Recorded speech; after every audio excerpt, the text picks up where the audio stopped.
ലോക്സഭാ അംഗങ്ങളുടെ എണ്ണം 850 ഉയർത്താനുള്ള മണ്ഡല പുനർവിഭജന ബിൽ അംഗങ്ങൾക്ക് വിതരണം ചെയ്തു.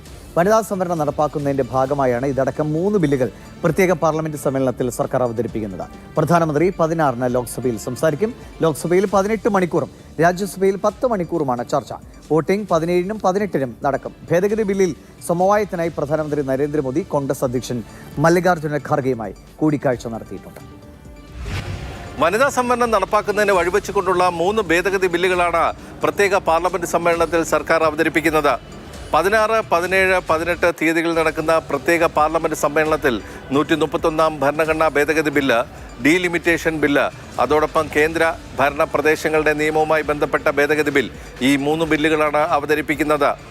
ലോക്സഭയിലെ അംഗങ്ങളുടെ എണ്ണം 543-ൽ നിന്നും 850 ഉയർത്താനുള്ള ഭരണഘടനയുടെ 131 ഭേദഗതി ബില്ലാണ് ഇതിലേറ്റവും പ്രധാനം. 815 അംഗങ്ങൾ സംസ്ഥാനങ്ങളിൽ നിന്നും 35 അംഗങ്ങൾ കേന്ദ്രഭരണ പ്രദേശങ്ങളിൽ നിന്നും തിരഞ്ഞെടുക്കപ്പെടും. ഇതിനായി ഭരണഘടനയുടെ 81 അനുച്ഛേദമാണ് ഭേദഗതി ചെയ്യുന്നത്. അതോടൊപ്പം തന്നെ മണ്ഡല പുനർവിഭജനത്തിന് ഒരു ഡീലിമിറ്റേഷൻ കമ്മീഷൻ രൂപീകരിക്കുന്നതിനാണ് ഡീലിമിറ്റേഷൻ ബില്ല് കൊണ്ടുവരുന്നത്. ഡീലിമിറ്റേഷൻ കമ്മീഷനായിരിക്കും നിയമസഭകളുടെ എണ്ണം വർദ്ധിപ്പിക്കുന്നത് സംബന്ധിച്ച തീരുമാനമെടുക്കുക. സർക്കാർ കൊണ്ടുവരുന്ന 3 ബില്ലുകളിലും നിയമസഭകളുടെ എണ്ണം 50% വർദ്ധിപ്പിക്കുന്നത് സംബന്ധിച്ച യാതൊരു നിർദ്ദേശവും ഉണ്ടായിട്ടില്ല. 2029 ലോക്സഭാ തെരഞ്ഞെടുപ്പ് മുതൽ വനിതാ സംവരണം നടപ്പാക്കുന്നതിന് വഴിവെച്ചുകൊണ്ടാണ് ഈ 3 ബില്ലുകളും അവതരിപ്പിക്കുന്നത്.